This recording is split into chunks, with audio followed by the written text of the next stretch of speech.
हमारी अगली फिक्र का फोकस देश के महानगरों में रहने वाले लाखों परिवारों के बच्चों पर है। क्या आप भी अपने बच्चों को स्विमिंग पूल में नहाने के लिए भेजते हैं, वो भी अकेले? अगर आप ऐसा करते हैं तो सावधान हो जाइए, क्योंकि आप भले ही अपनी सोसाइटी के मैनेजमेंट पर पूरा भरोसा करते हो, लेकिन क्या आपने कभी चेक किया है कि वो भरोसा करने योग्य है भी या नहीं? इसकी फिक्र जरूर करिए, क्योंकि गुरुग्राम में 5 वर्ष का एक बच्चा स्विमिंग पूल में डूबने से मर गया है। ये तस्वीरें गुरुग्राम के सेक्टर 37D की बीपीटीपी पार्क सिरीन सोसाइटी से आई हैं। यहां सोसाइटी मैनेजमेंट और लाइफ गार्ड की लापरवाही की वजह से 5 वर्ष के बच्चे मेवांश की स्विमिंग पूल में ही डूबने से मौत हो गई। डूबने के बाद बच्चा करीब 10 मिनट तक पानी की सतह पर तैरता रहा, लेकिन गार्ड को भनक नहीं लगी। इसके बाद पूल में मौजूद दूसरे बच्चों ने लाइफ गार्ड को इसकी सूचना दी और बच्चे को स्विमिंग पूल से बाहर निकाला गया, लेकिन तब तक उस बच्चे की मौत हो चुकी थी। आप 28 सेकंड का ये वीडियो देखिए, इससे वो और साफ होगी। बहुत ज्यादा हो गया। ये तो बॉडी जब ऊपर आई है तब दिख रही है। हाँ, जब बॉडी ऊपर आई है तब तैर रहा है ना बच्चा, उसने जाकर बताया। बोल के आया बच्चा। ये देखो बिल्कुल, ये इसके हाथ ऐसे लटके हुए हैं। बॉडी है जी, बॉडी है। बच्चे की डेथ हो चुकी है यहीं पूल में ही। बच्चे को बताया नहीं है, बच्चे को निकाला है इन्होंने, बॉडी को निकाला बाहर। इतनी देर तो हम देख रहे हैं, कोई नहीं सर्वाइव कर सकता। ठोकने कोई मतलब नहीं है।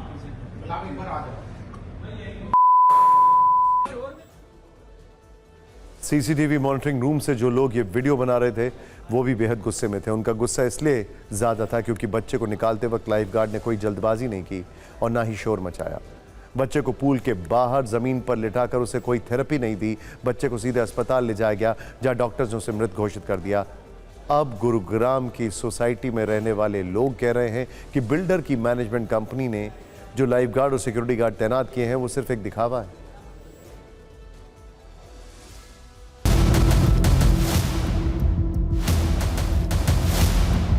हमारे यहाँ 4 गार्ड नियुक्त हैं इस चीज़ के लिए, और कोई भी गार्ड नहीं था।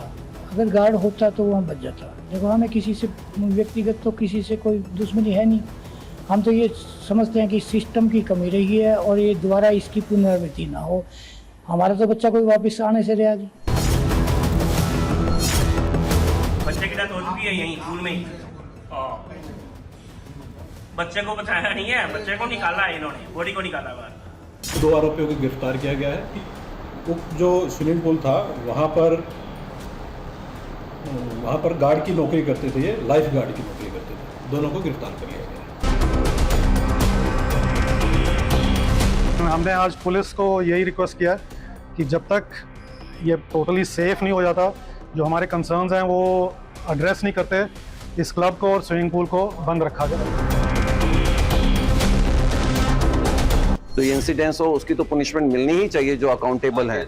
इन एडिशन फ्यूचर में ना हो, क्योंकि अभी यही कहानी नहीं है। लिफ्टों में कई बार बुजुर्ग फंस चुके हैं, तो वो एक बहुत बड़ा थ्रेट है। आज ये इंसिडेंट्स हुआ, कल वो इंसिडेंट्स भी हो सकता है। गुरुग्राम की सोसाइटी में किस हद दर्जे की लापरवाही बरती गई होगी, उसे समझने के लिए, बल्कि उसको समझाने के लिए मेवांश की मौत में मेंटेनेंस कंपनी की लापरवाही का जो अलग अलग राउंड्स हैं उनको समझते हैं। इस सोसाइटी में 3 स्विमिंग पूल हैं। पहला 1.5 फीट का है, दूसरा 3 फीट का है और तीसरा 4 फीट का है। इनमें से बच्चों को केवल 1.5 फीट वाले पूल में जाने की इजाजत है, लेकिन बच्चा 1.5 फीट वाले पूल से 4 फीट वाले पूल में पहुंच गया और किसी ने देखा नहीं। यह पहली लापरवाही। पूल में उम्र और लंबाई के हिसाब से एंट्री तय होती है। सोसाइटी में यह नियम ना टूटे, इसके लिए सोसाइटी में 5 लाइफ गार्ड, पूल संचालक, सिक्योरिटी सुपरवाइजर, 3 सिक्योरिटी गार्ड और क्लब मैनेजर की जिम्मेदारी बनती है, जो कि सीसीटीवी मॉनिटरिंग में होता है सब कुछ। लेकिन ये सब अपनी जिम्मेदारी निभाने में फेल रहे और 5 साल के मासूम को अपनी जान गंवानी पड़ गई। यानी सोसाइटी के सिस्टम से जुड़ा हर शख्स अगर अपनी जिम्मेदारी निभाता तो शायद मेवांश आज जिंदा होता। आमतौर पर आप भी शायद दिन में दर्जनों रील्स देखते होंगे, लेकिन अब जो बात सामने आ रही है उसमें कहा जा रहा है कि जिस वक्त बच्चा स्विमिंग पूल में डूब रहा था उस वक्त सोसाइटी के लाइफ गार्ड्स मोबाइल फोन पर बिजी थे। हो सकता है कि वो कोई मनोरंजक रील देख रहे हो, इसकी जांच होनी चाहिए। वैसे क्या आपने कभी सोचा है कि ये फोन वाली बीमारी हर साल कितने लोगों की जिंदगी पर भारी पड़ती है? जो वीडियो आप अपनी टीवी स्क्रीन पर देख रहे हैं वो ऐसा ही वीडियोस का एक संकलन है। आप देख सकते हैं सड़क पर चलते वक्त ये सभी लोग अपने फोन पर बिजी हैं। चलते चलते कोई मैसेज भेज रहा है, कोई रील देख रहा है, लेकिन अगले ही पल उनके साथ कोई ना कोई दुर्घटना हो जाती है।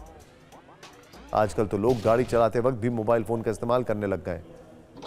आपने भी सड़कों पर हजारों लोगों को गाड़ी चलाते वक्त मोबाइल फोन का इस्तेमाल करते देखा होगा।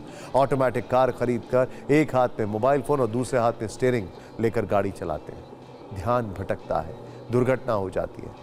वैसे ये बात कई रिसर्च पेपर्स में सामने आ चुकी है कि मोबाइल फोन की वजह से सबसे ज्यादा कार हादसे होते हैं। और हम तो कहेंगे कि सिर्फ कार हादसे ही नहीं, और भी कई तरीके के हादसे मोबाइल फोन के चक्कर में होते हैं। हो सकता है कुछ ऐसा ही गुरुग्राम की बीपीटीपी पार्क सेरीन सोसाइटी में भी हुआ हो। इसकी जांच और कड़ी कार्रवाई होनी चाहिए। इस खबर में बड़ा अपडेट यह है कि पुलिस ने लापरवाही बरतने के आरोप में 2 आरोपियों को गिरफ्तार कर लिया है। दोनों आरोपी सोसाइटी क्लब के स्विमिंग पूल में लाइफ गार्ड का काम करते हैं। एक आरोपी 10 दिन पहले और दूसरा आरोपी 2 दिन पहले ही नौकरी पर आया था। आरोपियों ने लापरवाही बरतते हुए बच्चे पर ध्यान नहीं दिया, जिससे वो स्विमिंग पूल में डूब गया।